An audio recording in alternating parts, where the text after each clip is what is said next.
Yes, welcome to the video. Here I am going to explain vector multiplication. Okay, so there are two ways of vector multiplication. One is dot product of vectors and cross product of vectors. Let's see one by one. What is dot product? See here, dot product means always we are using dot, which is shown by red color in between vector A and vector B. So vector A and capital AB represents two vectors. So we are multiplying these two vectors with the help of dot product.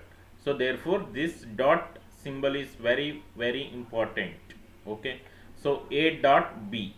So this notation we are using in case of dot product of two vectors. Okay. Then how we multiply two vectors? Let's consider capital P equals to vector ABC, Q equals to XYZ. Then dot product of P and Q gives, the notation is P dot Q equals to, so ith component of first vector you are multiplying with ith component of second vector. Here ith component of first vector is A, then ith component of second vector is X. Therefore A into X gives AX plus jth component of first vector with jth component of second vector, that is B into Y gives BY plus kth component of first vector with kth component of second vector, that is C into Z gives CZ. Therefore P dot Q, dot product of P and Q, is given by AX plus BY plus CZ. Okay, so this is the way of finding P dot Q, that is dot product of two vectors. Let us take one example. Capital A equals to 2i plus 3j plus 4k. Capital B equals to 7i plus 5j plus k. Okay, let's find the dot product A dot B. Okay, they are asking to find A dot B. Maybe for 2 marks they may ask addition of vectors, subtraction of vectors, or dot product of vectors and cross product of vectors. Okay, let's see here how to find A dot B. A dot B equals to, here ith component of so ijk, so components coefficients were written here. Coefficient of I is 2, coefficient of j is 3, coefficient of k is 4. In second vector coefficient of ijk is 7, 5, 1. Let's multiply here ith component of first vector with ith component of second vector, that is 2 into 7 plus second components 3 into 5 plus kth components 4 into 1.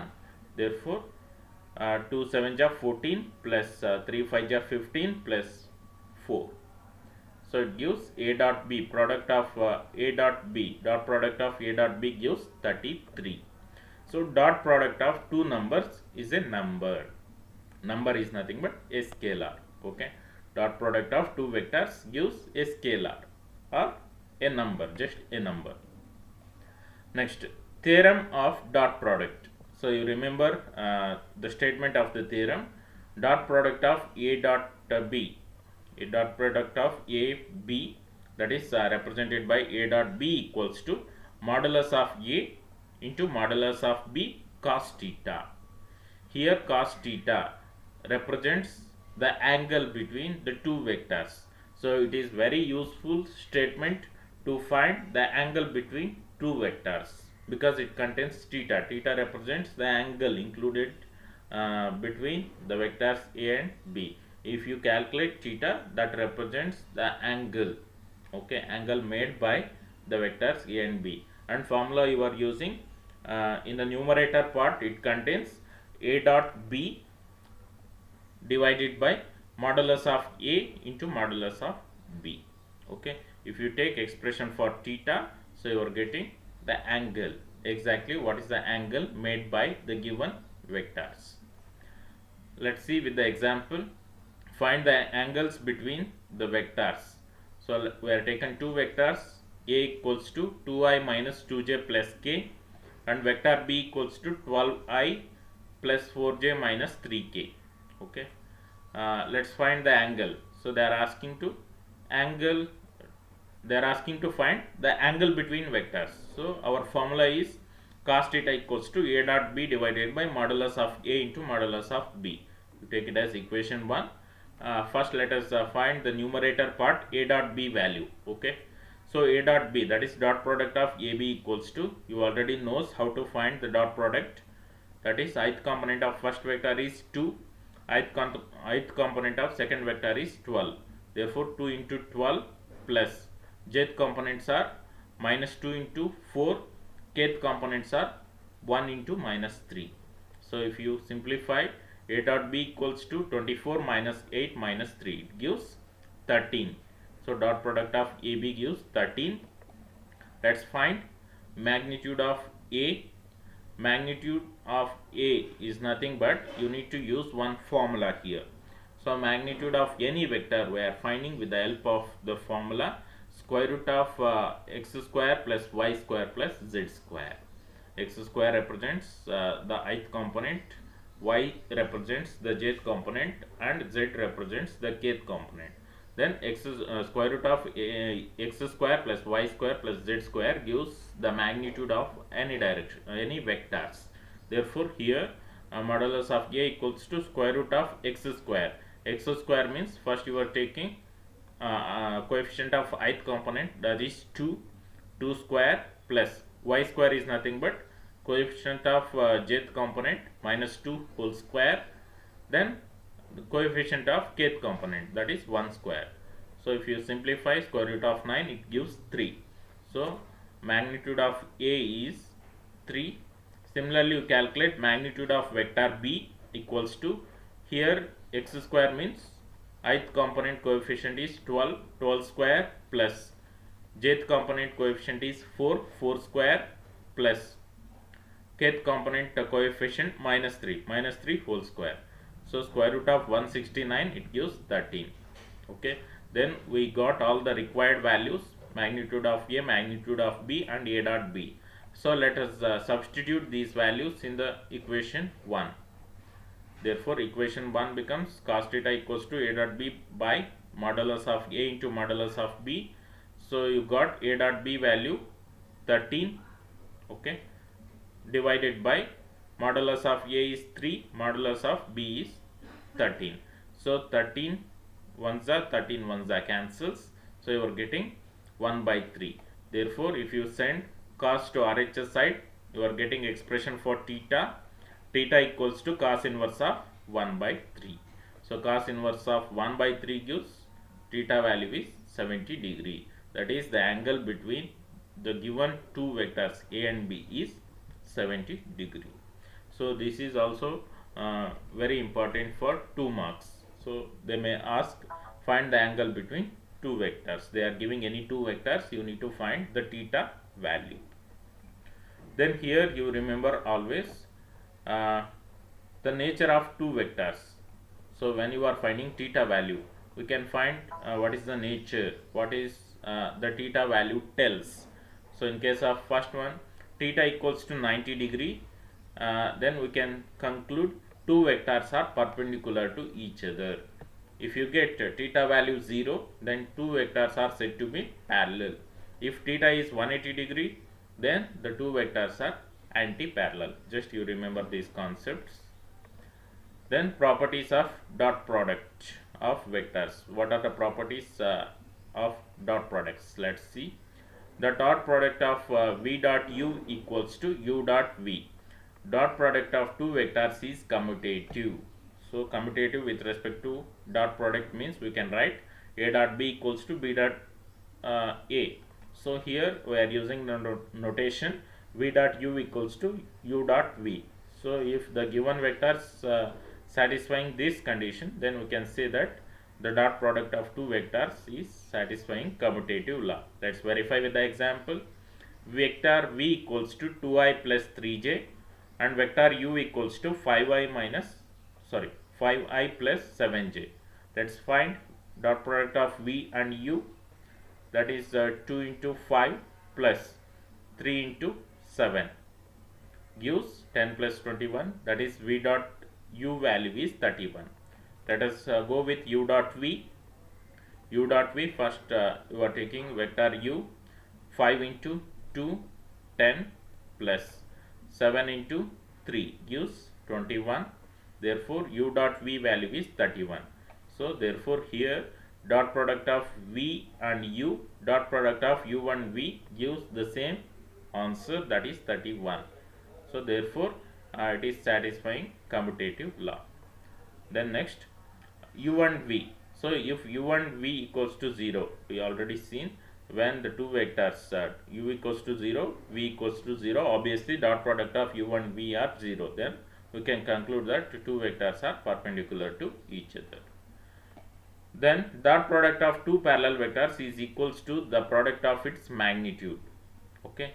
So, here we know this formula, that is the theorem statement is a dot b equals to magnitude of a into magnitude of b cos theta. Here theta value plays a very important role. If theta equals to 0, then we can conclude cos 0 value is 1. Therefore, a dot b equals to modulus of a equals to modulus of b. It shows that two vectors are parallel if it is equals to the product of its magnitude, that is a dot b equals to magnitude of a into magnitude of b. Now let us move with the second part, second way of multiplication, that is cross product of two vectors.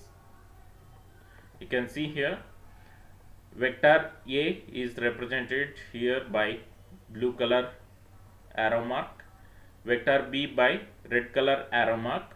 So when you are finding the cross product of a and b, okay, cross product of a and b is always denoted by this symbol. You can see here a cross b. It's nothing but multiplication symbol we are using for cross product, a cross b. Here this thumbnail indicates that the cross product of the vector a and vector b is always perpendicular to the resultant vector. Here a cross b represents the result of the cross product of vector a and vector b. Here obviously vector a is perpendicular to vector b. So whatever the resultant vector a cross b you are getting, a cross b is always perpendicular to the given vectors a and vector b. That is the meaning of this representation. Let's see how to find a cross b here. So vector a is 5i plus 3j plus 7k. Then vector b is 3i minus 2j minus 8k. Let us find a cross b. So this is the symbol what we are using for cross product, a cross b. So how to find cross product? Let's see here. A cross b equals to, always we are writing in the form of determinant. So here a cross b equals to determinant first row contains components, that is I, j, k. Second row contains the first vector coefficients, that is coefficient of I is 5, coefficient of j is 3, coefficient of k is 7. So therefore as a second row we are writing 5, 3, 7, you can see. And as a third row we are writing the coefficients of second vector, that is 3, minus 2 and minus 8. Let's find its determinant. So we already know how to find determinant value. For that you delete first row and first column. Therefore if you take the minor, so minor of I is 3, 7, minus 2, minus 8. Then plus minus plus, so you take minus sign. Then minor of j is, you are deleting first row and second column. Therefore 5, 7, 3 minus 8 plus, now you take minor of k, that is 5, 3, 3 minus 2. Now let's solve this. So 3 8 ja minus 24, minus of 7 into minus 2 gives minus 14 into I, minus 5 into minus 8 gives minus 40, 3 5 ja minus 21 into j, plus here 5 2 ja minus 10, 3 3 ja minus 9 into k. If you simplify, a cross b equals to minus 10i plus 16j minus 19k. So if you observe carefully, what is the difference between dot product and cross product? So dot product of two vectors always gives a number, that is scalar. But here in case of cross product of A cross B gives a new vector, right? So here we got a new resultant vector. So due to multiplication, that is a cross product of vector A and vector B gives a new set of vector. It is given by minus 10i plus 61j plus 19k. Okay. Then if you see here, A cross B equals to the new vector minus 10i plus 61j minus 19k.